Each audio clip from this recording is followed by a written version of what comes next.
como bem administrado o tempo e as condutas frente a esse paciente, é um quadro que, infelizmente, tem uma taxa de óbito ainda um pouquinho elevada.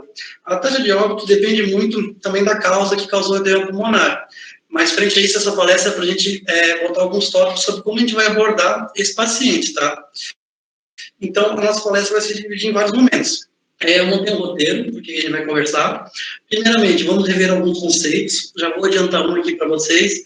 O edema pulmonar, ele não é uma doença. O edema pulmonar é uma condição clínica que acontece devido a uma infinidade de doenças. Muitas doenças podem causar edema pulmonar. Então, partindo desse princípio, o edema pulmonar é uma condição clínica, algo que tem que ser tratado não como uma doença, porque a doença a gente vai ter que tratar para corrigir definitivamente o edema pulmonar, tá bem? As causas de etiologia, a gente vai ver que existem duas causas gerais, mas muitas outras que podem ocasionar o edema pulmonar, tá bem?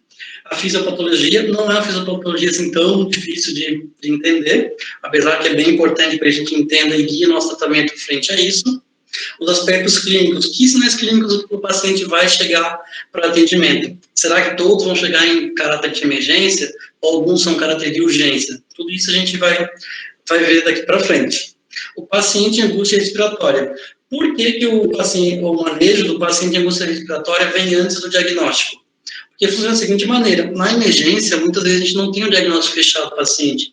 A gente tem que pensar em manter ele vivo. Então, a gente não vai pensar em fechar um diagnóstico no primeiro momento. O nosso primeiro intuito é manter a vida desse paciente. Por isso que, nos slides, a gente vai ver primeiro o manejo desse paciente em angústia respiratória. Pode não ser para o edema pulmonar, mas o manejo inicial é o mesmo. Então, a gente vai falar um pouco disso. E depois que a gente vê isso, aí sim que a gente parte com o diagnóstico e com o tratamento desse paciente. Muitas vezes o diagnóstico final não é possível, mas a gente precisa manter esse paciente vivo para que depois a gente tenha condição de fechar um diagnóstico dele. Tá bem? Então, vamos lá, sobre conceitos básicos, como urgência e emergência. Acredito que tenha pessoas de várias fases aqui, tanto do começo da graduação quanto do final, como médicos veterinários formados. Então, um termo que às vezes gera confusão é o que é uma urgência e o que é uma emergência. A urgência é toda aquela situação que precisa de atendimento, necessita, só que ela pode ser protelada, não leva um risco imediato de óbito do paciente. Já a emergência, não. A emergência é algo que você deve atender naquele momento, pois a chance desse paciente evoluir para a morte é muito grande. E todo esse manejo que a gente vai discutir é visando isso, é o manejo de emergência. O paciente de edema pulmonar, às vezes ele pode ser um paciente urgente, porque o edema pulmonar, principalmente quando ele é origem cardíaca, ele pode se desenvolver aos pouquinhos, mas geralmente esse paciente chega para a gente num quadro bem emergencial, que as nossas manobras rápidas são necessárias para manter a vida desse paciente. Para exemplificar melhor esse quadro, eu coloquei 4 situações aqui, situações que ocorrem corriqueiramente. No caso 1, é um paciente atropelado, com fraturas facilmente visualizadas. E ele tem suspeita de hemorragia, ou seja, é um paciente politraumatizado. O segundo caso é um paciente que está desmaiado, não se sabe a causa, ele está sem a consciência. No terceiro caso, é um paciente que está dispneico, ele está com dificuldade respiratória, não está respirando bem, está com angústia respiratória e chegou para atendimento. E o quarto caso é um paciente que tem uma grande laceração endothorácica. Do princípio de triagem de emergência, a gente tem que saber esses princípios, por quê? Vamos supor que cheguem esses 4 pacientes na nossa frente, a gente tem que ver qual que a gente vai triar para atender primeiro. Isso é muito importante. E parece que não acontece isso, de ter que escolher entre um paciente ou outro para atender. Mas, por exemplo, essa semana mesmo, semana passada, na verdade, estava um plantão tranquilo, deu 1 da manhã, tocou o interfone, eu fui atender, eram 2 casos, um gato que veio do 4º andar, que estava muito traumatizado, suspeito de hemorragia também, e outro cão que era um Spitzzinho com convulsão focal. E é nesse quadro, você tem que decidir qual você atender primeiro. Nesse caso, eu atendi primeiro o gato. Não é difícil, às vezes, para outra família entender como não foi, como ficaram chateados, porque não foi atendido o cão deles antes do gato, mas são situações que acontecem, tá? Então, a gente tem que saber triar esses pacientes para a gente atender primeiro o que tem maior risco de óbito. Então, pensem com vocês, nessas 4 situações, qual que vocês pensariam primeiro em atender? Como o áudio de vocês está desligado, eu sei que não vai ter resposta, mas inicialmente a gente sempre vai dar prioridade para o paciente que estiver desmaiado. Por quê? O paciente está desmaiado é um paciente que pode estar em parada cardiorrespiratória. E esse sempre vai ser o primeiro paciente de emergência que a gente vai atender. A gente nunca vai deixar ele para um momento depois. Então, ele é o nosso paciente de primeira prioridade. E agora que às vezes gera confusão. Nós temos um paciente com suspeita de hemorragia e um paciente dispneico para atender por segundo. Então, por mais que dê vontade, pareça que a gente tem que atender o paciente com hemorragia primeiro, a gente tem que atender o paciente dispneico. O paciente dispneico é um paciente que pode descompensar muito mais rápido que o paciente com hemorragia. O sistema cardiovascular tem uma capacidade de se equilibrar bem melhor que o sistema respiratório. Quando falta oxigênio nos tecidos, seja tecido renal, tecido intestinal, principalmente cerebral, a chance de descompensação é muito rápida. Então, apesar de a gente ter um paciente com atropelamento, um paciente com polifraturas, o paciente dispneico tem que ser nossa prioridade no atendimento. Então, na sequência, segue o paciente atropelado e depois o paciente com essa grande laceração membro torácico. Se a gente pensar no paciente dispneico, uma das causas comuns e muito graves de dispneia é o edema pulmonar que a gente vai discutir daqui para frente, tá bem? O que é o edema pulmonar? O edema pulmonar nada mais é que o acúmulo de líquido, geralmente líquido que parece com água, mas geralmente tem a quantidade X de proteína, dependendo da origem dele, no interstício do pulmão. Só que o interstício é uma região que abriga muito pouco líquido, tem pouco espaço, e o líquido começa a vazar para dentro do alvéolo. Como vocês já sabem, o alvéolo é a unidade funcional do pulmão. É lá onde ocorrem as trocas gasosas para fazer a hematose, ou seja, onde o oxigênio vai para a circulação arterial para ser ofertado aos tecidos. Se a gente tem líquido nesse local, a gente vê o quão dificuldade tem nas trocas gasosas. E é aí que está o nosso problema que a gente tem que manejar. As causas de edema.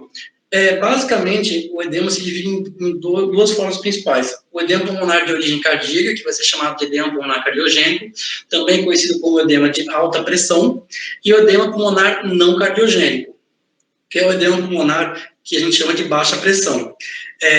Eu vou falar um pouquinho agora sobre o edema pulmonar não cardiogênico. Existem muitas doenças que levam ao edema pulmonar não cardiogênico. E geralmente o que vai acontecer vai ser uma lesão na membrana alveolar. Essa lesão vai provocar extravasamento de líquido para o interstício, do interstício para dentro do alvéolo. A principal lesão que acontece é a LPA, que é a lesão pulmonar aguda, que quando ela chega num nível muito grave, ela gera uma síndrome, chamada síndrome da angústia respiratória aguda. Então, a gente vai ter que manejar esse paciente de uma forma pensando já que ele sofreu uma agressão na membrana do alvéolo. Do ponto de vista do tratamento, isso se torna muito mais difícil comparado ao edema cardiogênico, mas é algo que tem que ser pensado, e se o animal chega em síndrome da angústia respiratória aguda, é um quadro muito mais grave, que é inclusive mais difícil da gente conseguir uma cura desse paciente, mas não é impossível, tá bem? Então, vamos lá. O edema pulmonar cardiogênico, geralmente ele é causado pela insuficiência cardíaca congestiva esquerda. Já o edema não cardiogênico tem diversas causas que a gente, ao longo da palestra, a gente vai conversar sobre algumas delas, tá bem? As causas de edema pulmonar são basicamente as mesmas causas de edema em qualquer outro lugar do corpo. Redução da pressão oncótica plasmática. Quem que mantém a pressão oncótica nos vasos? É a albumina, que é a proteína de alto peso molecular que puxa o líquido vai nos vasos. É muito difícil um paciente com hipovolemia chegar a ter edema pulmonar. Para isso acontecer, o paciente tem menos de 1 grama de decilitro de albumina de face antes de ver edema pulmonar. Mas pode acontecer do coração, que o coração, quando está doente, insuficiente, ele não consegue bombear esse sangue corretamente para fora dele mesmo, então começa a ter uma congestão vascular, aumenta o volume do vaso, aumentando o volume, aumenta a pressão hidrostática, causa sobrecarga vascular e o líquido extravasa. Outra forma de causar essa sobrecarga vascular é com fluidoterapia excessiva, de origem iatrogênica. Muitas vezes não é controlado na internação, às vezes faz a fluidoterapia sem bomba de fusão, faz da maneira errada, faz um volume muito grande, mas o paciente é cardiopata e não tolera grandes volumes. Isso tudo faz um aumento da pressão hidrostática esse líquido extravasa e mais do que a gente tá? Com a emergência. A obstrução linfática, causando edema pulmonar, é um pouquinho rara, tá? Câncer, mas a gente vê muito mais efusão pleural. O aumento da permeabilidade vascular é o que vai causar o edema pulmonar de origem não cardiogênica. Então, choque elétrico, sepse, pancreatite, infecções, inflamações, inalação de fumaça, muitas doenças, muitas causas podem levar ao aumento da permeabilidade vascular. Esforço pode lesar uma lesão pulmonar aguda adquirida, lesar essa membrana e começar a extravasar líquido. E existem outras causas ainda que podem causar edema pulmonar, como, por exemplo, um afogamento, que é um caso que, inclusive, é um dos casos clínicos que eu vou mostrar para vocês aqui mais para frente, tá? Então, tendo em vista isso, a gente vê que existem muitas e muitas causas, doenças primárias. A gente vai tratar o edema pulmonar primeiramente, antes de pensar em tratar a causa secundária. A fisiopatologia, a gente já acabou discutindo um pouquinho agora. Então, ela tem a fisiopatologia do edema não cardiogênico e do cardiogênico. Essa fórmula é uma fórmula que é usada para definir como acontece o estravamento de líquido no edema pulmonar cardiogênico. Ela parece bem difícil, a fórmula é simples e basicamente a gente não usa ela para nada, porque na emergência a gente não precisa saber o que está acontecendo, a gente precisa tirar o paciente do quadro de angústia. Mas essa fórmula, para quem quiser saber, o MF é a movimentação do fluido, o K é o coeficiente de filtração. Por quê? Quando esse líquido começa a extravasar do interstício para dentro do alvéolo, ou do vaso para dentro do interstício, o corpo ainda consegue absorver pelo sistema linfático uma boa parte. Mas quando esse coeficiente, o coeficiente de pressão endostática ou de pressão aquática supera o coeficiente de filtração, aí começa a ter extravasamento de líquido no pulmão. Então, tudo isso é uma forma que a gente sabe, pelas alterações das forças de Starling, que causa extravasamento de líquido. É importante saber isso? Na hora da emergência, até que nem tanto. A gente tem que saber manejar o nosso paciente. E do edema não cardiogênico, como já foi falado, a alteração da membrana vascular. Então, aqui que a gente tem, ó, como acontece isso? Aqui a gente tem um alvéolo pulmonar, que é onde ele é preenchido por surfactante, que é uma substância tensoativa que mantém o alvéolo aberto. O oxigênio, não só o oxigênio, todos os gases atmosféricos entram via narina, seios nasais, orofaringe, traqueia, brônquios, bronquíolos respiratórios e terminais até os alvéolos.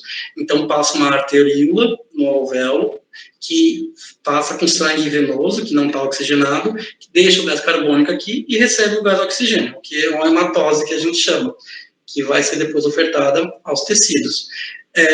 Várias coisas precisam acontecer para essa troca estar acontecendo. Inclusive, esse alvéolo tem que estar bem ventilado, tem que estar com bastante oxigênio.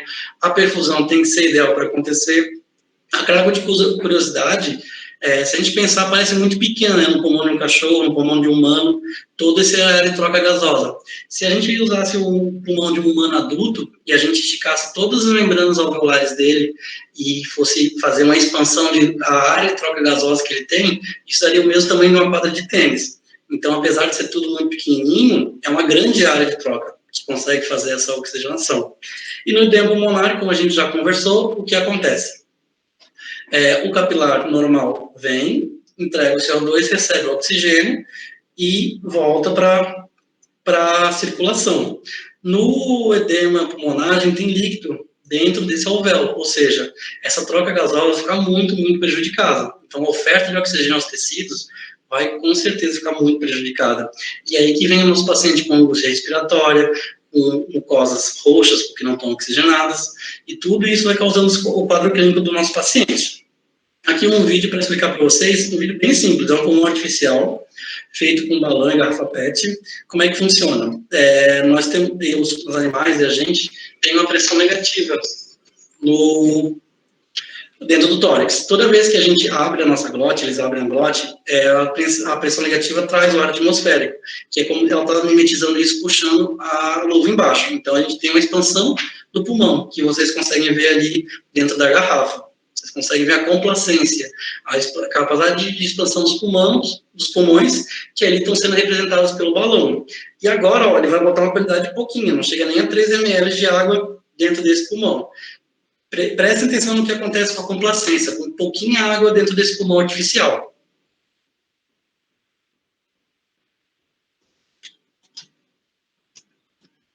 A complacência já fica bem mais prejudicada e foi pouquíssima água que ele colocou. Então, a capacidade de expansão já reduz muito. E por causa disso, é isso que acontece no nosso paciente. O nosso paciente não consegue ter essa expansão, não consegue fazer a troca gasosa de maneira correta. Então, vai desencadear várias e várias situações.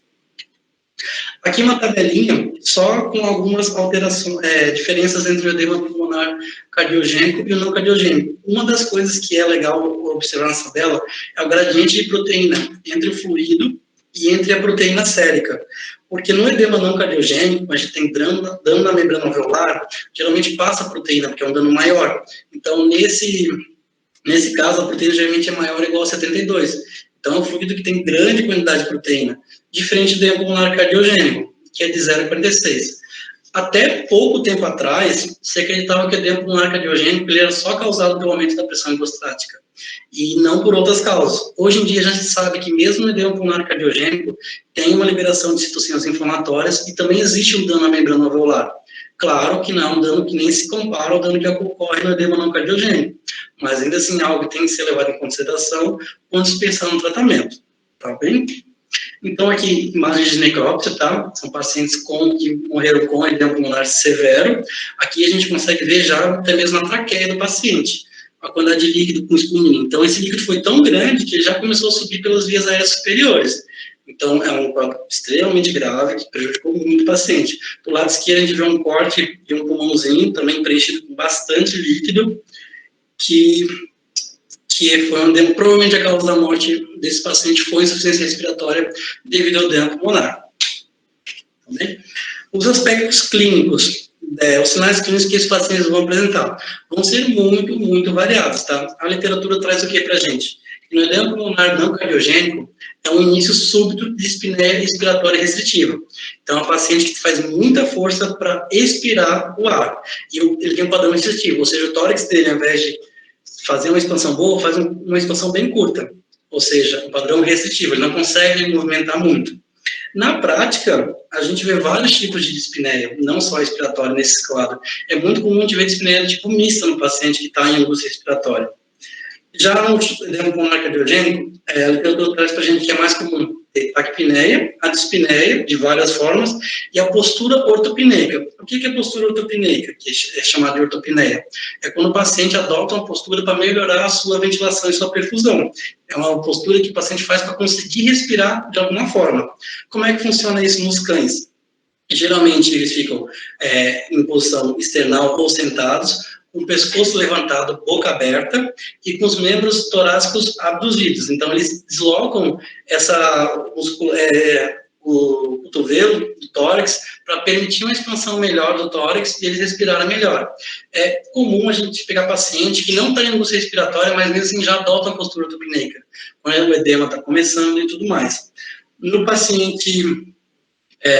o que eu falei, da abdução das costelas, extensão da cabeça e pescoço, que está agora no slide. E geralmente no edema pulmonar cardiogênico, o que a gente vê na ausculta? A gente não vê apenas os sinais claros de ausculta de líquido, mas é muito comum a gente ver sopro cardíaco, principalmente sopro sistólico em válvula mitral, do lado esquerdo do coração, porque o edema pulmonar cardiogênico é causado por insuficiência no lado esquerdo. Então, nesse caso, a causa mais comum que a gente tem na nossa rotina é a degeneração valvar mixomatosa da válvula mitral.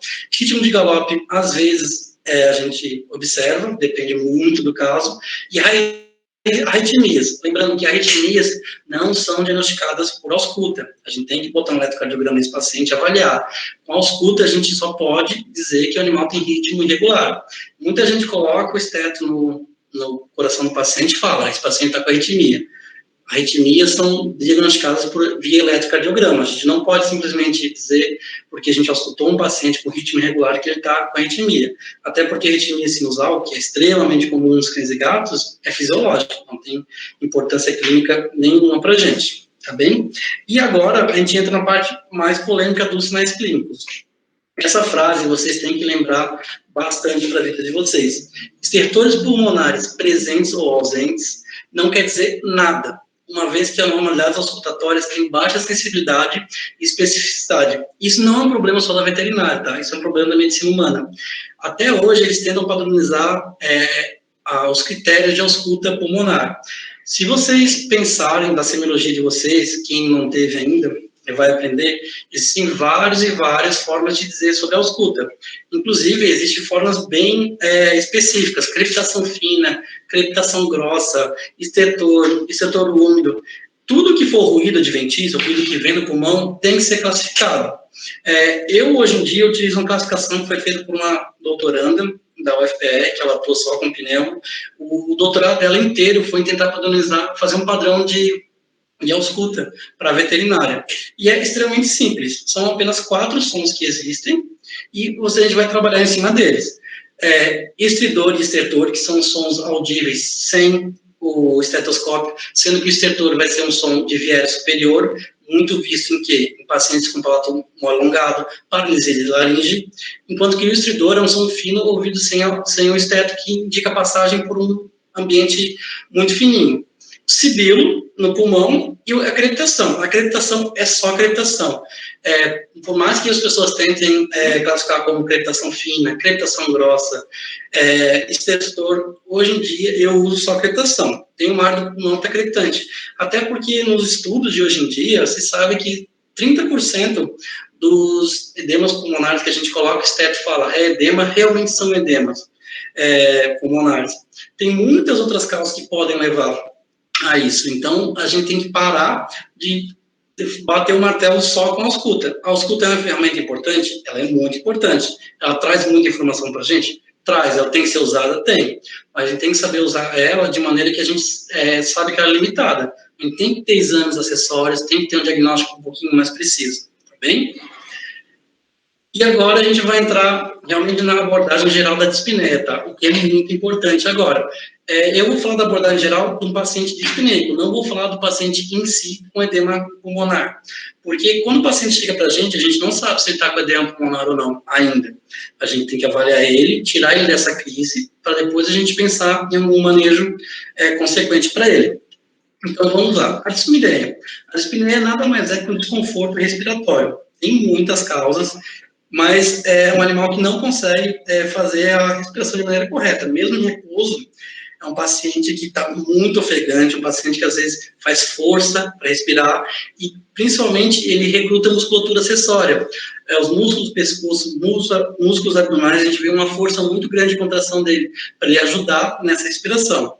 Então, dispneia é toda a disfunção respiratória. Existem vários tipos. Dispneia inspiratória, expiratória, mista, e tudo isso a gente vai depois, com o tempo, pegando, vendo os pacientes, mas não é algo tão simples de avaliar no primeiro momento.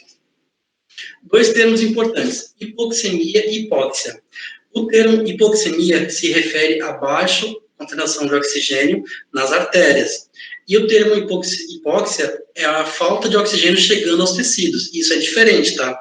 Porque a gente pode ter um paciente que está hipoxêmico, mas não está em hipóxica ainda. Então, a gente tem que saber classificar esses termos, porque quando a gente for ler a hemogasometria, que é um dos exames mais importantes da avaliação pulmonar, a gente tem que saber classificar eles e ver que alteração provavelmente esse paciente tem. Hipercapnia e hipocapnia. Hipercapnia quer dizer que tem muita concentração de CO2 na circulação. E o contrário, hipocapnia, baixa concentração de dióxido de carbono na circulação. Por que é importante a gente saber sobre isso? Olha que interessante.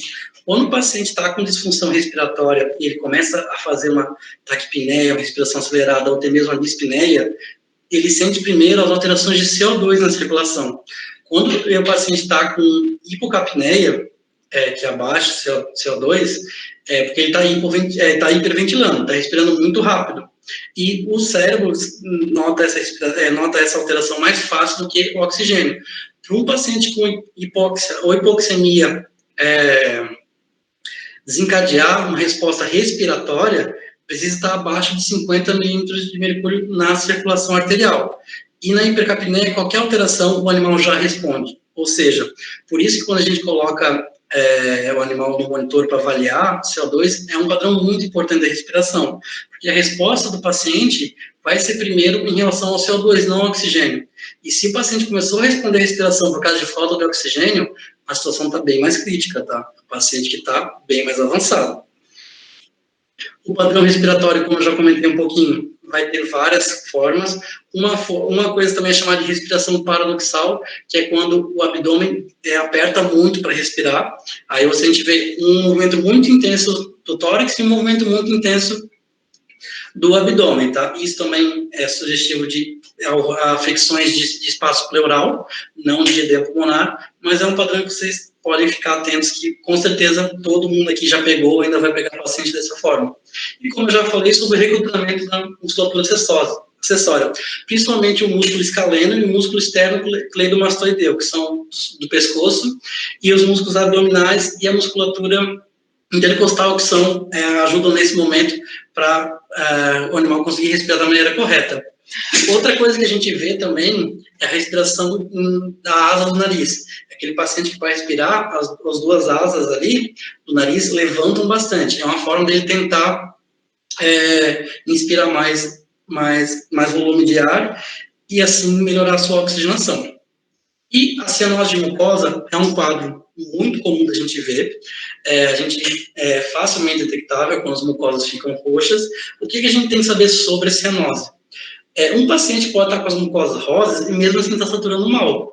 A cianose só aparece quando a saturação está abaixo de 80%, que é muito grave. A saturação abaixo de 80% é péssima. Então, vocês pensam, para a mucosa ficar roxa, ele tem que estar com 80% só de saturação. Mas o paciente que está com 85%, 90%, também é um paciente grave. E mesmo assim, não demonstra um sinal clínico visível para a gente. Outro detalhe, pacientes que às vezes estão em vasos constritos por descarga adrenética, catecolamina ou outras causas, eles fazem tanta vasoconstrição que a cianose não acontece, porque tem pouco sangue chegando nas extremidades e esse sangue não oxigenado não deixa as mucosas roxas. Mas não quer dizer que o paciente não esteja com déficit de saturação. Ele só está vasoconstrito, por isso que a gente não vê. Outros casos também, como intoxicação por acetamifeno, paracetamol, comum em gato. Mucosas ficam marronzadas ou muito congestas, e o animal tem déficit respiratório. Mesmo assim, não aparece cianose para a gente. Então, não é porque o paciente não está tendo cianose que ele está bem. A gente tem que entender que a cianose é um parâmetro ótimo, é um parâmetro que a gente consegue ver e tomar uma conduta frente a ele, mas o fato de não existir cianose não quer dizer que o paciente não esteja bem, tá bem? Então, como a gente começa a nossa estabilização do paciente? Básico isso para todo mundo. O paciente chegou dispneico, não se sabe a causa ainda. Coloca um oxigênio. Tem que colocar um oxigênio. Existem muitas formas de fazer oxigênio. Particularmente, quando o paciente chega, a gente ainda não fez o acesso, a gente não tem nada preparado, às vezes, para aquele paciente em si. Então, o que vai ser? Oxigenoterapia em máscara, tá? Alto fluxo de oxigênio, geralmente 5 a 6 a 10 litros por minuto. Particularmente, eu gosto de deixar cerca de 10 minutos com volume de 10 litros por minuto, e depois eu penso na oxigenoterapia acessória, enquanto isso eu vou fazendo os procedimentos que devem ser feitos. Existem muitas formas de a gente fazer isso, tá? A forma mais básica é por máscara, lembrando que a máscara não pode tampar totalmente o rosto do paciente, porque a gente precisa ter uma saída para o dióxido de carbono. Essa máscara ela já tem 2 pontinhos ali verdes que fazem isso, então consegue colocar totalmente no focinho do paciente. Pacientes que não aceitam a máscara, pacientes que estão muito agitados, geralmente a gente tem que pensar em outras formas. Uma das formas é colocando o colar elisabetano e tapando ele com papel filme, a gente deixa cerca de 3 centímetros abertos, tem algumas literaturas que diz para deixar 25% do espaço aberto, coloca a mangueira de oxigênio por baixo do colar e faz uma oxigenação. A gente faz uma câmara de oxigênio para o paciente. Para pacientes que são redutíveis à máscara, isso funciona muito bem, tá?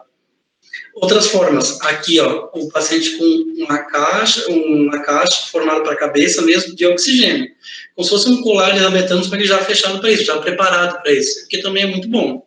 Aqui, essa paciente, na verdade, é uma paciente minha, ela está com o que a gente chama de cânula nasal tipo óculos, que é aquela que tem 2 entradas. Do ponto de vista de oxigenação, é muito melhor do que a da entrada que só tem um.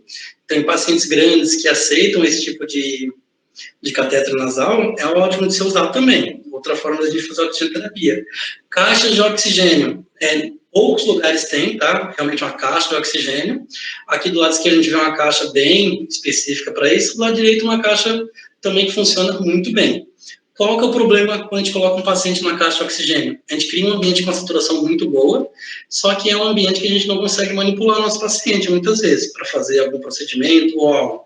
Então, é um paciente que o animal fica um pouquinho mais afastado. Lembrando que em caixa, sempre tem que se usar volumes altos. 10 litros por minuto, 15 litros por minuto. Aqueles concentradores de oxigênio que várias clínicas usam, não tem essa capacidade. O máximo que eles chegam é 5 litros por minuto. E mesmo assim, aquele oxigênio não é 100%. Então, é muito difícil a gente, naqueles aparelhos, a gente conseguir saturar bem esse ambiente que o paciente está. Então, um oxigênio realmente puro, que a 100% vai ser muito mais eficaz nesse momento. Aqui, ó, existem outras formas de fazer. O paciente em casa, um gatinho. Muitos pacientes, isso, não sei se alguém já viu isso, mas existem muitos pacientes nossos que às vezes não podem ficar sem oxigênio em casa, principalmente durante crise. Existem vários tutores que são extremamente cuidadosos, que compram semanalmente, mensalmente, cilindros de oxigênio para manter o paciente em casa. Para gato, que é muito estressado na manipulação, esse tipo de caixa funciona muito bem. Tem que ter uma saída para o CO2, óbvio, mas consegue saturar bem. E lembrando que toda vez que a gente abre essa caixa, toda aquela saturação boa que a gente conseguiu se perde, porque o gás vai para a atmosfera e se torna um gás atmosférico igual. Outro detalhe que a gente, igual eu gosto de comentar, a gente está com um paciente cianótico, por exemplo, está saturando mal. Colocando no pulso oxímetro, vimos lá a saturação dele.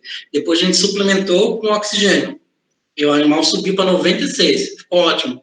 Então, do ponto de vista de tratamento inicial, é uma boa notícia. Só que uma coisa que a gente tem que ter no lançamento. Se o nosso paciente está precisando de oxigênio a 100% para saturar 96, ele está com uma disfunção muito grave. Não é uma boa notícia saber que o paciente começou a saturar assim bem. Porque pensa, nós e os animais, agora, nesse momento, a gente está respirando oxigênio a 21% da atmosfera. Quando a gente fornece oxigênio ao paciente, é um oxigênio a 100%. Então, se o paciente sair de uma cianose e saturou muito bem, não quer dizer um sinal bom. É um sinal ruim, um sinal que a doença de base dele não permite que ele se mantenha vivo por muito tempo se não estiver recebendo oxigênio. E a gente tem que partir desse princípio para guiar o nosso tratamento, fazer um tratamento agressivo, que a gente consiga tirar esse paciente desse quadro.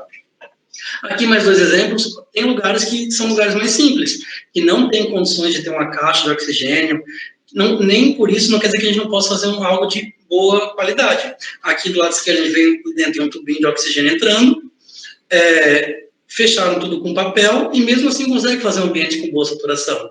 Então não é porque às vezes a gente trabalha em um lugar que não tem tanta estrutura que a gente não consiga fazer o nosso melhor para dar qualidade ao paciente. E do mesmo coisa do outro lado direito, tampar a gaiola e estão fornecendo oxigênio. Qual que é o cuidado que você tem que ter? É um ambiente que a gente não consegue manipular o nosso paciente, então muito cuidado nisso. Vamos lá. Inicialmente, colocando o nosso paciente no oxigênio. Vamos fazer o exame físico de emergência. O exame do sistema cardiovascular traz informações muito importantes, que são informações que a gente consegue ter rapidamente. Só uma escuta de coração e pulmão, a gente consegue ter muitas e muitas informações. Sobre sopro cardíaco, ruídos adventícios de pulmão. Então, não é nada que demora muito tempo fazer. Então, chegou, o paciente está na máscara, e a gente vai avaliar ele. Sempre avaliar o paciente em dispneia na posição que ele fica mais confortável. Se o paciente está respirando melhor deitado em decúbito lateral, examina o paciente nessa posição. Geralmente, dificilmente o paciente em dispneia vai ficar em decúbito lateral, mas existe quadros que sim. Não fiquem manipulando muito o paciente que está no oxigênio, que está agoniado, está angustiado, para fazer exame físico. Tem que fazer exame físico na forma que o paciente se sinta melhor. E agora o próximo passo, sedação ou acesso venoso. Isso vai depender muito do paciente, tá? Porque às vezes a gente pega pacientes tão angustiados, tão nervosos, tentando respirar, que a gente não consegue conter ele para fazer um acesso venoso. E às vezes demora muito. Então, às vezes é preferível a gente sedar os pacientes para depois a gente conseguir um acesso venoso. E a sedação nos quadros de angústia respiratórias são muito bem-vindas, tá? Tem gente que defende que os pacientes não sejam sedados, tem gente que defende que os pacientes sejam sedados, particularmente, eu gosto de sedar a grande maioria. hemocéfalos que estão em angústia leve, que a gente consegue fazer acesso, consegue manejar sem grandes problemas. Mas paciente realmente que está com dispneia grave, a sedação funciona muito bem, tá? Inclusive, por que ela funciona bem? O paciente está hiperventilando, ele está com hipocapnia. Quando a gente acalma esse paciente, ele começa a ter uma ventilação normal, respiração normal, até os níveis de CO2 já começam a melhorar. Com isso melhora, o paciente recruta menos musculatura acessória e faz menos esforço respiratório, ou seja, as chances de fadigar os músculos respiratórios são muito menores, o que funciona muito bem. Mais para frente eu vou discutir sobre o tipo de sedação que a gente vai fazer. Radiografia de tórax e ultrassom de tórax. Agora que a gente entra, para mim, na parte mais importante da aula, porque isso acontece muito, muita gente faz errado. Radiografia de tórax não é para ser feito no paciente que está dispneico. Tem muita gente, o paciente chega, meu Deus, o que está acontecendo nesse tórax, quero levar para o raio-x, deitar ele e fazer um raio-x. Isso faz muito mal em muitos casos. Às vezes o paciente que está adotando uma postura ortopneica porque ele está respirando melhor. O simples fato de a gente deitar o paciente para fazer um exame, ou decúbito lateral, ou até mesmo o dorso ventral, a gente pode causar a morte do paciente. Nunca aconteceu comigo, mas com um colega eu já vi acontecer. O paciente desceu para fazer um raio-x na sala de raio-x, teoricamente estava bem estável, na hora que virou, teve uma dispneia muito grave, teve uma parada e veio a óbito. Então, não é para se fazer raio-x se o paciente está mal, tá bom? Então, sempre a gente tem que ponderar a real necessidade do exame naquele momento. Raio-x de tórax é um exame importante? É um exame importante, ajuda muito no diagnóstico. Só que a gente está na emergência, a gente tem que manter esse paciente vivo, a gente não precisa ter tanta informação assim. O que pode ser feito? Quando a gente deita o paciente nessa posição, a chance de descompensar é muito grande. Aqui é uma imagem de ultrassom, mas só para vocês verem a posição que geralmente a gente deita para fazer o raio-x de tórax. É o paciente com as costas viradas para a mesa. Essa posição é a pior do ponto de vista respiratório. A pressão dos órgãos no diafragma atrapalha a respiração. Se é líquido, o líquido vai sair de onde estava e vai perfundir outras áreas. O paciente vai descompensar. Então, o ideal, se não tem jeito, tem que fazer, tente estabilizar um pouco antes, se for, leva com oxigênio para fazer. E outro detalhe, façam assim, ó. Tentem fazer o exame na posição dorso ventral. Não virem o paciente, assim ele fica um pouquinho menos angustiado. O exame dorso ventral traz tantas informações contra a venta dorsal, tá bem? E outra coisa, lugares que é possível fazer isso, existem muitos lugares, muitos raios-x que a gente consegue tirar o disparador, onde sai o raio. Então, se vocês querem fazer um lateral, podem fazer. Faz de lado, coloca o raio-x no lado, o paciente no meio e a placa lateral. Não precisa virar o paciente para fazer o exame. E lembrando, em casos que realmente tenham que ser feito o raio-x, sem não ter outra opção.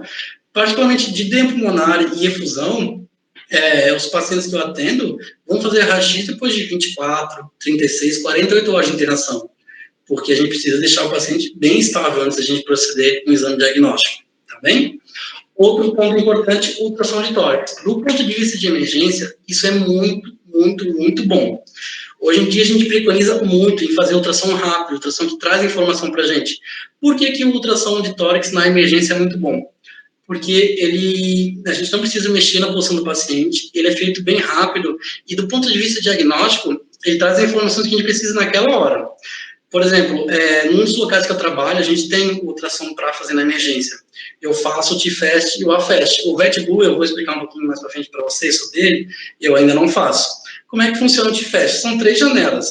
A pericárdica, que a gente avalia se tem conteúdo no saco pericárdico, a externo-diafragmática, para ver se tem conteúdo ali na região do diafragma, e a intercostal. Por que essa intercostal é muito importante? Se tiver pneumotórax, a gente vai identificar, se tiver efusão, a gente vai identificar.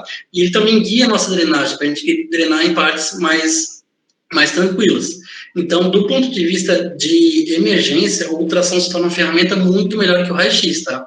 Então, o que acontece? O paciente está no oxigênio, recebendo oxigênio, e você está fazendo o exame ali. Não tem necessidade de fazer tricotomia, não faz com gel, faz só com álcool.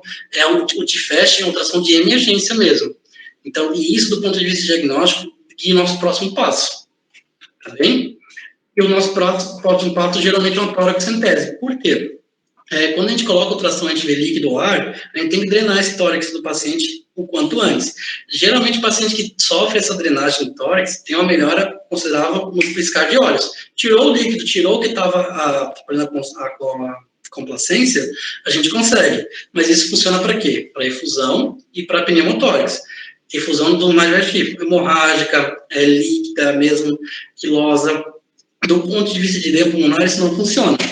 Nessa imagem aqui do lado direito, é um paciente meu, Maquita, tá? A gente está treinando um quilotórax dele. Nesse caso aqui, eu não usei o ultrassom rápido, eu só escutei, estava com áreas de silêncio pulmonar, tá com uma escuta dificultosa, resolvi drenar para ver o que era. Não sabia se era ar, não sabia se era sangue. Esse negócio rosinho que vocês estão vendo é quilo. Então, isso é acúmulo de linfa. Ele está rosinha porque veio com um pouco de contaminação de sangue. Aqui no lado esquerdo tem a imagem de um gatinho fazendo uma drenagem de efusão hemorrágica do tórax, como vocês podem ver. E funciona muito bem, tá? Como é que a gente faz uma torexcentese? Torexcentese, ela pode ser feita entre o 7º, 8º e 9º espaço intercostal, tá? E ela geralmente tem que ser feita na altura da junção costo-condral, que é onde acaba a costela e começa a articulação. Nessa imagem, está dividindo as costelas, a gente consegue ver bem, ela está fazendo a torexcentese ali, entrando no 7º espaço intercostal, tá? Existem várias formas de fazer, em alguns casos a gente faz um pouquinho diferente. A técnica bem certinho não é o foco da nossa palestra, então eu não vou entrar nesse mérito. Mas é um exame muito rápido e que traz grandes informações. Agora vamos supor, você está na emergência, você está com muita dúvida na ausculta, você não pode levar o paciente para o raio-x, você não tem ultrassom de tórax. Não tem o TFET para fazer.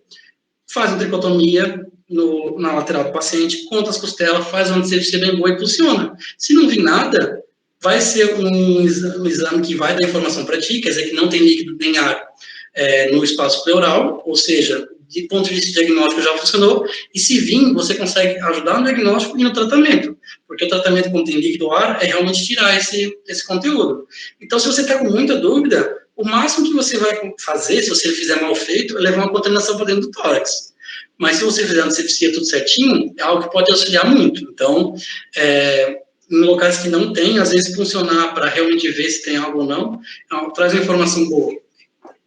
E agora a gente vai entrar no nosso atendimento do paciente com edema pulmonar. Existem muitas formas descritas de como atender esse paciente, tá? E cada profissional tem uma opinião de como atender. Mas a literatura que eu gosto de usar, e que geralmente eu faço, ele divide a abordagem do paciente com edema pulmonar em 3 fases. Sendo ela primária, secundária e os cuidados definitivos. Então, na abordagem primária, o que a gente tem que saber? Em humanos, nos relatos que são descritos, é que é aterrorizante você estar com edema pulmonar. Isso dito por pacientes que sobreviveram, que a sensação é realmente como se o paciente humano, no caso, estivesse se afogando. Aí vocês pensam o quão angustiante é você sentir que você está se afogando. A gente tem que pensar que os nossos pacientes vão chegar dessa maneira, vão chegar também com essa sensação que estão se afogando. Eles chegam muito angustiados, muito nervosos, e pode ser por edema pulmonar? Pode, mas existe um diagnóstico diferenciado que tem que fazer, tá? Neoplasias, broncopneumonias e outros quadros podem levar a quadros parecidos com edema pulmonar. E a gente tem que saber, primeiro, manter o paciente vivo para depois fechar esses diagnósticos. A oxigenoterapia, como já foi dita, tem que ser feita de várias formas, o paciente chegou para a gente agora. E a sedação. Agora, sobre a sedação, vamos supor que o paciente chegou e está muito, muito angustiado. Não tem como você fazer um acesso venoso. Então, vamos primeiro sedar esse paciente. O que eu gosto de fazer também, que é a maioria da recomendação da literatura, eu gosto de usar a cepromazina, tá?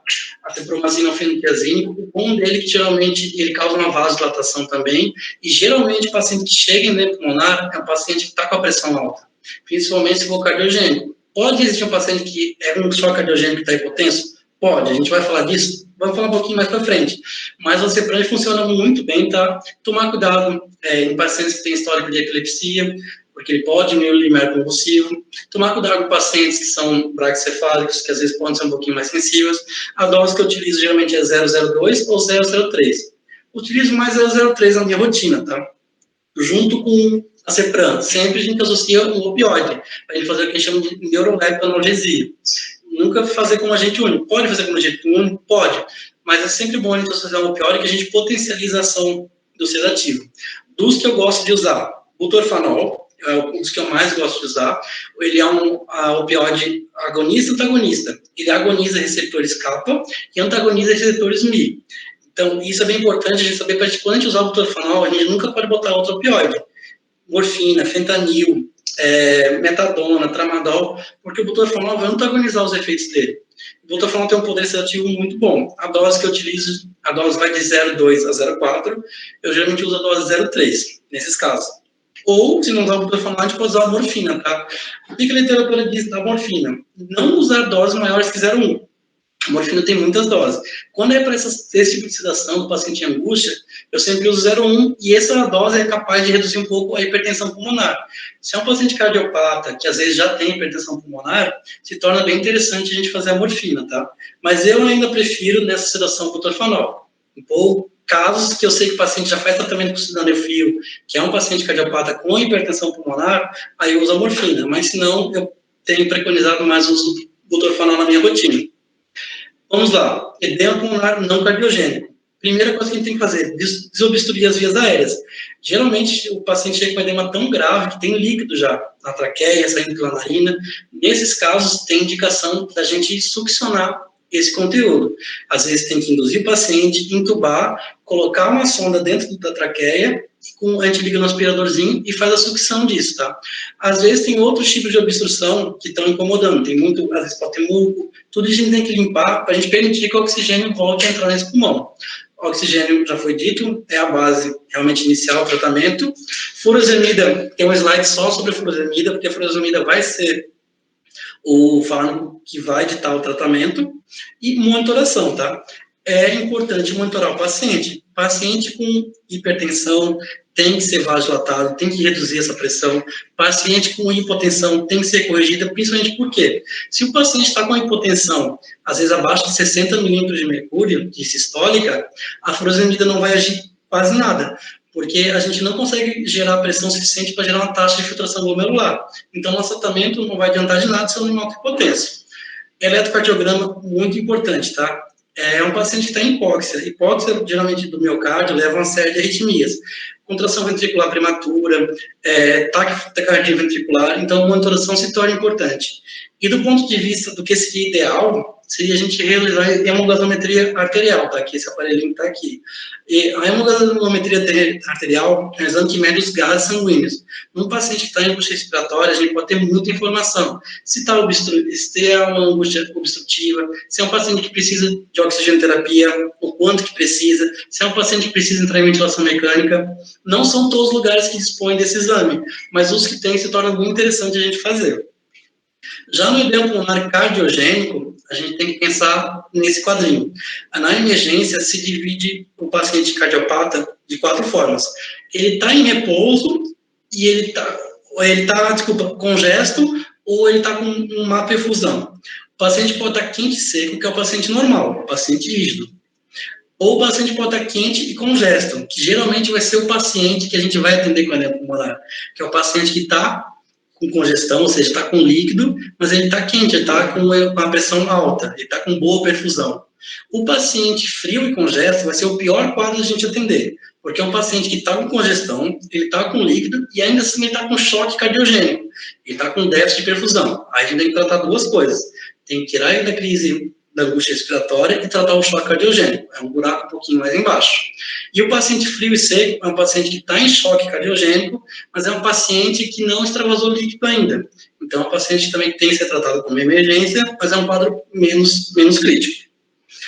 Como já foi falado no edema pulmonar não cardiogênico, a sucção das vias aéreas é muito importante, a oxigenação muito importante. Furosemida vai ser o fármaco de escolha para o tratamento. Furosemida em edema pulmonar cardiogênico funciona muito melhor do que no edema não cardiogênico, porque é um edema causado por alta pressão. A furosemida é um diurético potente de alça, consegue puxar esse líquido para fora e jogar para fora do corpo, fazer a diurese. Monitoração, já foi falado, é importante fazer. Paciente cardiopata já tem predisposição a ter várias arritmias, então, o pulso oxímetro, eletrocardiograma, e o que mais for possível colocar. Pressão arterial não se discute, pressão arterial hoje é dita como o quarto sinal vital, então é de suma importância que esse paciente tenha a pressão arterial monitorada exaustivamente, porque pode mudar a pressão muito rápido. Em casos de hipotensão, que é o paciente em choque, a gente tem que fazer um inotropismo positivo, que é fazer o quê? Fazer esse coração bater mais forte. Fármaco de escolha para choque cardiogênico do butamina, dose geralmente de 5 a 20 microgramas por quilo por minuto, em infusão contínua. É um fármaco fotossensível, tem que proteger na hora de fazer, geralmente faz ele diluído, mas a gente não vai entrar no quadro nesse ponto agora, porque não é o foco da nossa palestra. Vamos lá. A dopamina que eu acabei de falar aqui, só para mostrar para vocês um frasco ampolinha. E agora, o grande tema da nossa aula, furosemida. Furosemida é um potente diurético de alça de Henle. Ele consegue tirar o líquido de muito lugar, fazer com que ele passe pelo rim, seja filtrado e seja excretado, tá? Existem outras drogas que têm potencial diurético, mas do ponto de vista de emergência, a gente sempre vai preconizar pela furosemida, tá? E sobre como que a gente vai utilizar essa furosemida? Existem muitas formas da gente fazer ela, tanto em bolos como em infusão contínua, tá? Particularmente, eu gosto mais de fazer infusão contínua. No entanto, na literatura tem essa revisão que é muito boa, tá? Porque na literatura veterinária tem pouquíssimas comparações entre a furosemida em bolos e a furosemida em infusão contínua. E o que ela diz? Os dois funcionam bem. No entanto, a infusão contínua de furosemida promove uma diurese melhor. Por quê? A gente faz o fármaco e deixa ele o tempo inteiro sendo feito. Então, o que chama de steady state, na farmacologia, o platô, a gente deixa a concentração terapêutica do fármaco o tempo inteiro agindo. Então, ele consegue fazer uma diurese melhor. No entanto, pacientes que estão com desequilíbrios hidroeletrolíticos, estão com alcalose, hipocalemia, ou tendência a ter, se eles estão hipovolêmicos, eles não são bons candidatos a fazer infusão contínua, porque a infusão contínua vai piorar o quadro deles, piorar a alcalose, piorar a hipocalemia, a hipocalcemia. Então, nesses pacientes que estão hipovolêmicos, a gente vai preconizar fazer fluido, com certeza que a gente precisa tratar a hipovolemia, mas a gente vai preconizar fazer a infusão contínua, fazer os bolos. Os bolos, geralmente, a dose é de 2 a 8 miligramas por quilo, sendo que 8 se usa em últimos casos. Geralmente, a gente começa usando 4, 2 ou 3, no máximo. O que eu gosto de fazer? O paciente chegou, junto da sedação, eu faço intramuscular. Geralmente, eu uso 2 miligramas. Aí, quando depois que o paciente está mais tranquilo, eu conseguir fazer o acesso venoso, eu faço mais 2 miligramas por quilo. Em meia hora, já é possível a gente começar a ver a ação da furosemida, tá? Ela atinge o pico de ação em 1 hora e até 5 horas depois da aplicação, ela tem potencial diurético. Claro que isso vai diminuindo. O que acontece muito na emergência? O veterinário às vezes fica muito angustiado. A gente aplicou, o paciente está daquele jeito, não melhora. Vou lá e faz um repique. Isso é deletério para o rim, tá? Então, e muitos dos pacientes que chegam para a gente, que são cardiopatas, que estão em edema pulmonar, são pacientes que estão em síndrome cardiorrenal, que são pacientes idosos, são pacientes doentes renal crônico. A gente tem que ter muito cuidado. Claro que entre preconizar salvar a vida do paciente e ele ter uma lesão renal depois, a gente vai preconizar manter o paciente vivo. Mas tem que ter um pouquinho de critério no uso da furosemida, que a gente pode, depois, no futuro, criar um problema muito grande, tá? A dose de infusão contínua é de 0,5 a 1 miligramas por quilo por minuto. Eu uso 0,66 miligramas por quilo não é por minuto, por hora. Eu uso 0,66 geralmente. Já conversei com vários profissionais, conversei com cardiologista, conversei com nefrologista. O nefrologista me disse o seguinte, que não vê diferença na diurese, tanto fazer por bolos como fazer por infusão contínua. O cardiologista acha que vê uma diurese melhor quando é feita por infusão contínua. Nos meus casos, que eu estou com muita dificuldade, que realmente a diurese não está sendo feita, eu prefiro fazer por infusão contínua. Gosto muito de fazer e eu percebo uma diurese mais consistente. Percebo que eles melhoram um pouquinho mais rápido, tá? Mas vai de cada um de vocês. Quando vocês usarem, vocês vão começar a pegar paciente, ver o que vocês fazem, o que vocês gostam, o que vocês não gostam. Infusão contínua, a infusão tem que ser precisa. Se vocês estão em um lugar que não tem bomba de seringa, talvez não seja tão interessante de fazer. A furosemida geralmente é diluída ou em solução glicosada a 5% ou em NaCl, tá? Não é recomendado diluir a furosemida no ringue lactato. Para quem não sabe, aqui são 2 bombas, se tem alguém no começo do curso, do lado esquerdo é uma bomba peristáltica, do lado direito é uma bomba de seringa. Do ponto de vista técnico, a bomba de seringa ela é muito mais precisa, muito bem, melhor calibrada. Então, eu preconizo sempre fazer a infusão contínua de furosemida sempre na bomba de seringa, tá? Então, vamos lá. A gente passou desse manejo inicial. A gente já botou o paciente em oxigenoterapia, a gente fez acesso venoso, já começou com diurético. E agora? Agora a gente vai tentar descobrir e tratar a causa base. Geralmente, no primeiro momento, às vezes não consegue tratar a causa base. Mas a gente tem que tentar. Se é um paciente, sei lá, que sofreu um afogamento, a gente já vai saber pela anamnese rápida de emergência. Se é um paciente cardiopata, geralmente a ausculta do coração ajuda bastante a gente. O uso de vasodilatadores e vasopressores, e isso é muito importante. O paciente com edema pulmonar, ele precisa estar com a pressão normal, ele não pode estar nem abaixo de 90, nem muito acima de 120 de pressão sistólica. Por quê? A taxa de filtração glomerular depende muito disso, e a gente precisa tirar esse líquido do pulmão, a gente precisa de uma diurese adequada. Então, no caso de vasodilatadores, é importante usar, tá? Hidralazina, que atua em alfa-1, faz dilatação arterial. Esmolol, que atua em beta, muito bom, eu gosto de usar infusão contínua esmolol. E subcutâneo, é hidralazina. Nitroprusiato de sódio, nitroglicerina, tem vários que dá para usar. O vasopressor é a mesma coisa. Se for um choque cardiogênico, a gente vai optar pela dobutamina. Nos outros tipos de choque, tem esses outros. Dopamina, norepinefrina, efedrina, em bolsa e não em infusão. Até mesmo adrenalina em infusão contínua pode ser feito. Vasopressina, que é um fármaco um pouquinho mais caro, não é todo lugar que tem, funciona bem também. E avaliar a necessidade de ventilação mecânica, tá? A ventilação mecânica também, não é todo lugar que está disponível, e às vezes ela tem que ser feita. Como é que a gente sabe se o paciente precisa ou não de ventilação mecânica? O que vai ditar isso? Alguns sinais clínicos a gente pode dizer que precisa de ventilação mecânica, mas é a hemogasometria arterial. Com vários parâmetros utilizados na hemogasometria, a gente sabe se o paciente precisa só receber oxigenoterapia, se o paciente precisa também ficar na ventilação mecânica. Geralmente o paciente, quando vai na ventilação mecânica e tem líquido no pulmão, a gente sempre usa a PIP. A PIP é a pressão expiratória final. A gente usa isso para quê? Para deixar os alvéolos bem abertos, para a gente conseguir expulsar esse líquido de dentro e a gente fazer um recrutamento dos alvéolos inativos. A ventilação mecânica é ótima, funciona muito bem, mas não é todo lugar que está disponível e a gente tem que avaliar a real necessidade, porque, querendo ou não, a ventilação mecânica também é deletéria para vários pontos do nosso paciente. O paciente tem que estar anestesiado, é um paciente que se tem já é prejudicado do coração, pode vir a piorar. Então, a gente sempre tem que avaliar se realmente é isso que a gente precisa do nosso paciente. Agora, do paciente com edema pulmonar. Se o paciente ficou estável, consegue levar para o raio-x, ótimo, levem para o raio-x, façam o raio-x do paciente. Às vezes não é necessário, porque com o próprio ultrassom, se tiver uma pessoa habilitada, a gente pode fazer o VET-Blue. O VET-Blue é um protocolo de ultrassom torácico, ele é diferente do TIFET. O TIFET é só de emergência. O VET-Blue já é para avaliação um pouquinho mais refinada desse tórax. A gente consegue diagnosticar o edema pulmonar através dele também. Para mostrar alguns exemplos para vocês. Isso aqui é um tórax normal, tá? De um cão. Tudo que for ar no raio-x aparece como preto. Então, em volta do paciente que tem ar, a gente vê preto. Tudo que for líquido, a gente começa a ver tons de branco. Gordura tem um tom, mineral, que é a parte óssea, tem outro tom, metal, seria o mais radiopaco possível, tem outro tom.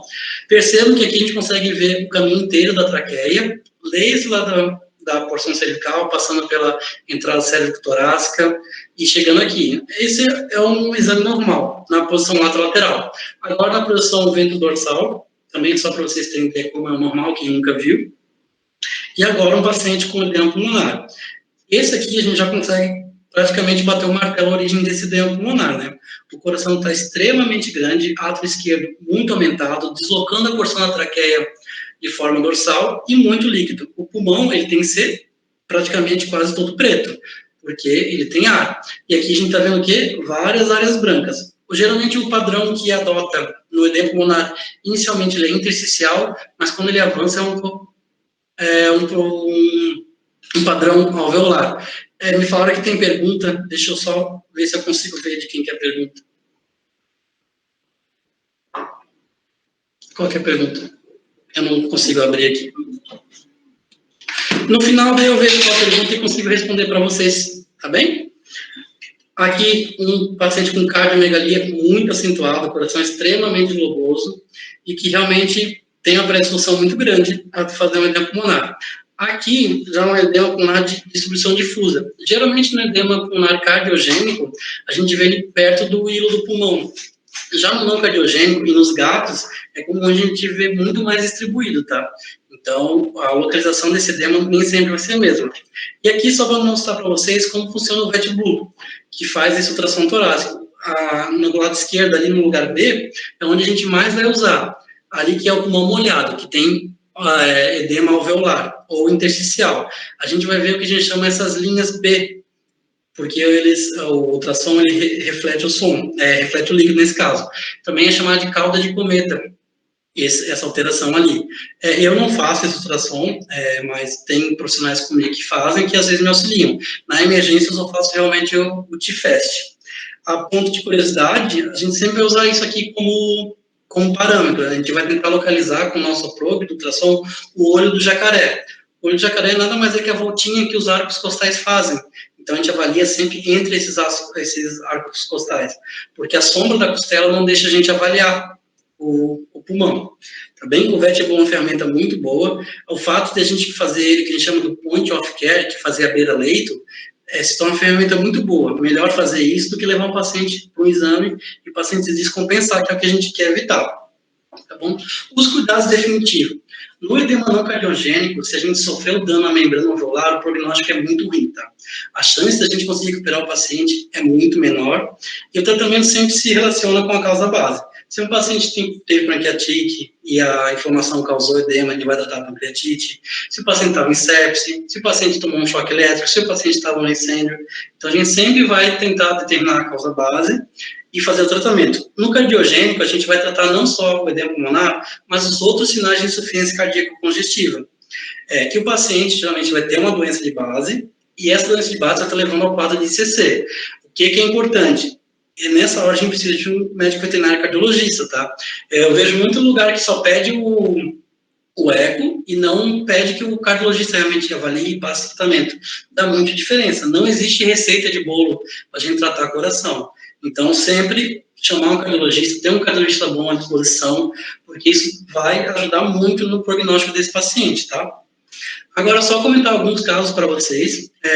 Essa paciente do lado é a Artemis, tá? Ela teve um quadro de internação e ela chegou em SARA. Ela chegou extremamente angustiada. Ela, inclusive, mordeu os membros da equipe. É uma cachorra extremamente dócil. E foi muito difícil fazer a sedação dela. Por quê? Porque ela estava com liberação de catecolamina tão alta que, quando a gente fez a sedação, ela pouco respondeu. Aí, essa é uma paciente que a gente teve que induzir, manter ela em infusão contínua de propofol por um tempo, para depois que ela acordou um pouquinho mais estável, a gente conseguir manejar. Mas isso depende muito de cada quadro. No quadro dela funcionou muito bem, porque ela estava muito angustiada.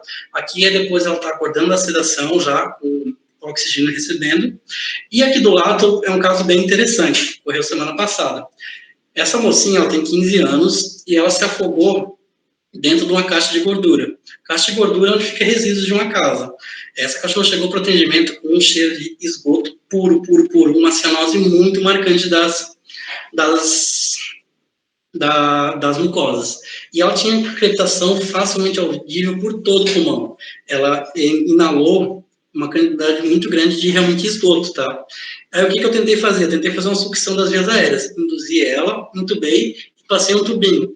E liguei no motorzinho de sucção. Não veio nada. Aí eu fiz outra tentativa. Estubei ela e usei uma sonda mais grossa direto na traqueia, para tentar tirar essa quantidade de líquido do pulmão. Mesmo assim não foi possível. O líquido era muito grosso, muito denso. E o pouco que veio com um dor muito fecha, de esgoto realmente. Esse paciente ficou quase 7 dias internado. Ela não precisou ir para a ventilação mecânica, a hemoglobinometria dela mostrou isso, mas ela era uma paciente que necessitou ficar pelo menos quase 3 dias em oxigenoterapia.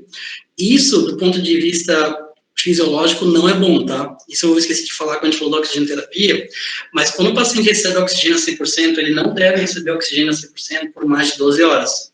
Por quê? Porque o oxigênio ele começa a metabolizar compostos tóxicos, inclusive o superóxido. Isso faz muito, muito mal. Então, não é todo lugar que consegue fornecer, por exemplo, oxigênio a 40%, a 50%, precisa de equipamento especial para isso. Mas, às vezes, é necessário a gente manter o paciente muito tempo. E outra coisa, nunca fornecer oxigênio que não está umidificado. Oferecer oxigênio seco, sem aquele umidificador, que acopla, que borbulha na hora que a gente liga o fluxômetro, faz um ressecamento horrível de vias aéreas, causa inflamação também. Então, não é para a gente fornecer esse tipo de oxigênio, tá? E para a gente finalizar aqui, as conclusões. O edema pulmonar, como todo quadro de angústia respiratória, é uma emergência, ela deve ser tratada como tal. Não dá para deixar um paciente com dispneia esperando a recepção, esperando você sair do cafezinho para atender. Tem que atender esse paciente quanto antes. Os exames diagnósticos podem piorar o quadro. Não é para ficar fazendo raio-x do paciente que está mal. Muito veterinário tem essa agonia. Não tem que fazer raio-x para fechar o diagnóstico e conseguir tratar. Não. Tem outras formas de a gente conseguir fechar um diagnóstico básico para a gente conseguir tratar. Pacientes conversam muito no raio-x. A taxa de sucesso para tratar edema pulmonar e a taxa de sucesso varia muito, por causa da causa. Geralmente, edemas pulmonares cardiogênicos têm uma taxa de sucesso bem alta, tá? A gente consegue salvar um número bem alto de pacientes. Já no edema não cardiogênico, é um pouco difícil. Terminando, inclusive, aquela história daquela paciente, ela conseguiu ir para casa, tá? Com reabilitação e com outras condutas terapêuticas, a gente conseguiu melhorar o quadro dela, e hoje ela está tratando uma pneumonia respirativa bem severa, uma contaminação bacteriana gigantesca. Mas foi um tratamento longo, né? Foi bastante tempo de internação, mas que ela teve um final feliz por enquanto até agora. E lembrando, boas condutas e senso crítico. Isso eu falo muito, principalmente no levar o paciente para fazer um exame que não tem necessidade ou que vai piorar o quadro dele, tá? E não é porque você trabalha em um local que às vezes não tem toda essa estrutura que eu falei, não tem ventilação mecânica, não tem uma gasometria, que você não consegue fazer muitas coisas, tá? Se a gente conseguir fazer o manejo básico, oxigenoterapia, sedação, furosemida, a gente vai conseguir fazer praticamente tudo já. O resto dos exames, gasometria, ventilação mecânica, não é todo lugar que tem, algo bem mais caro. Ultrassom torácica de emergência é muito bom, ajuda em muitas situações, mas não é todo lugar que tem. E não é por causa disso que você não vai tratar o seu paciente, você vai dar o seu melhor e você vai conseguir ter bons resultados mesmo assim, desde que você mantenha boas condutas e tenha bastante senso crítico frente a esses casos, tá bem? Queria agradecer o convite do GEPA, fui diretor do GEPA por bastante tempo durante a graduação, sempre gostei do grupo de estudos, é a primeira vez que estou numa palestra depois de formado, deixa o meu e-mail aqui se alguém tem alguma dúvida, se for algo que eu não saiba responder, eu vou procurar também, se alguém tiver mais alguma dúvida, agora no final da palestra a gente conversa um pouquinho. Eu trabalho no Hospital Veterinário Jurerê e na Clínica Veterinária Três Irmãos, ambas em Florianópolis. Deixei aqui para vocês, caso alguém tenha interesse um dia de fazer estágio, conhecer. São lugares bem bacanas, tá? Tem uma estrutura muito boa. Esses exames que eu falei, essas condutas, esse manejo nos dois lugares, tem estrutura para fazer quase todos eles. E quem quiser vai ser sempre bem-vindo. Muito obrigado ao GEPA, ao convite da Gabriela, do Paulo, e muito obrigado a todo mundo que esteve aqui nessa palestra.